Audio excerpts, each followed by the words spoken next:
create our park for the people who are so excited to have the opportunity to use and enjoy that gorgeous piece of property. Okay.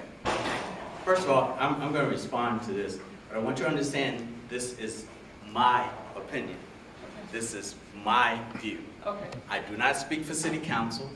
I have no power or authority to do anything without a majority of council doing that. My interpretation of what happened tonight and what I heard was the council took out the word study from a proposal which the city manager offered to have this property under study. In my mind, what has happened is that that property has now been taken out of the queue to be able to have something done to it.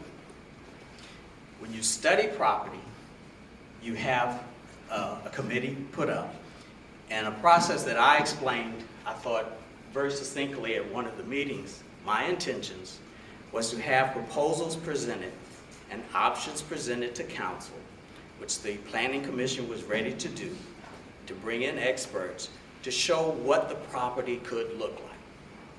To me, that requires a study to do that. So, at this point, I quite frankly don't know where it is on council. Council has not talked about the property. It has not been mentioned since that was proposed the other day where the word study was taken out. So in my mind, and what I was trying to do when we said study, leave it there so we can study it, so we can have proposals presented to us on the options of what the park wants to be. That would include an environmental study. It would include a traffic study. It would include survey of the land. It would include parks presenting what it is the options are. But right now, I don't know where we are with that process because we've removed the word study from it. Again, this is my opinion. So I don't know what council is going to do, and we will, I'm sure at some point, discuss that. I don't know where it is on the budget. That will be coming up as far as where we will be placing money, if it is, and I'll let you answer that. Okay. Any funding for this point that would be for the city farm property would be a capital improvements plan, not an operating budget. That's generally where any type of improvements are taking place.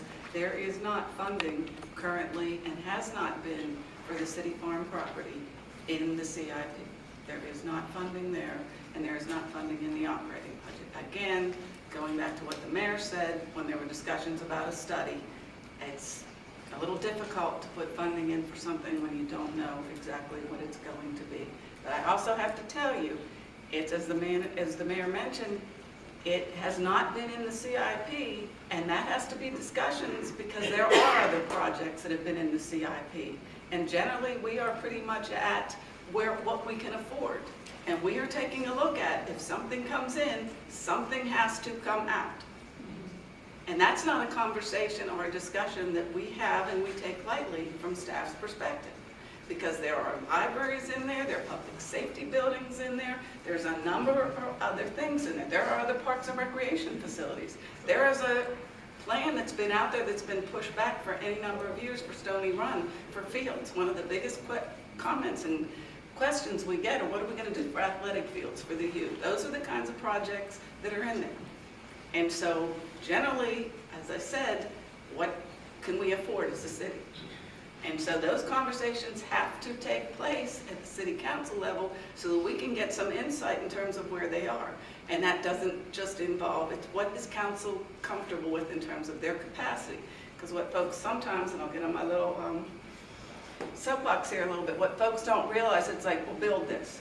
There's a cost in the operating budget. And there's an amount that ends up in the operating budget because nobody just gives us $30 million that we don't have to pay back. There's a debt service cost associated with that. And that directly impacts the operating budget. And that impacts my ability to be able to give resources for the police department, to give resources to the schools, any number of things. Because there is limited dollars within the budget. We only see a certain percentage of growth, and while everyone is saying the economy, it is doing better, we have not seen it yet at the local level. We are not seeing what you're hearing is going on out there. For whatever reason, we are seeing slow growth. But again, we have to take that into account because we only have certain resources. We have to go on affordability and we have to go to capacity. And right now, we had a work session on the financial position of the city a few weeks ago, and we laid that all out for council. And they could see, this is what we have policies that says we won't have debt that's incurred more than a certain percentage or assessed value. We have all those kinds of things, and we check those off when we're doing the CIP. So it's not just maybe as simple as it sounds, just put this project in there. I right now, absent some idea of what's going to happen in City Farm, I couldn't tell you if it's $1 million, I couldn't tell you if it's 10 million. I know folks have said, well, there was a plan that was done 30 years ago and it was a couple $100,000. Trust me, that is no longer the case. That is no longer the case. What's going to come out of there? That's a conversation that council needs to have. Excuse me. So we have some idea of what their priorities are. And again, it's a balance. I've got public safety, I've got school building requests, I've got any number of things. Council wants to do that balance. It's not that they don't support something, but they have to set priorities too to live within our means, because I think that's what you expect us to do. And I'll get off my soapbox and turn it back to the mayor. Okay, next question. Yes, sir.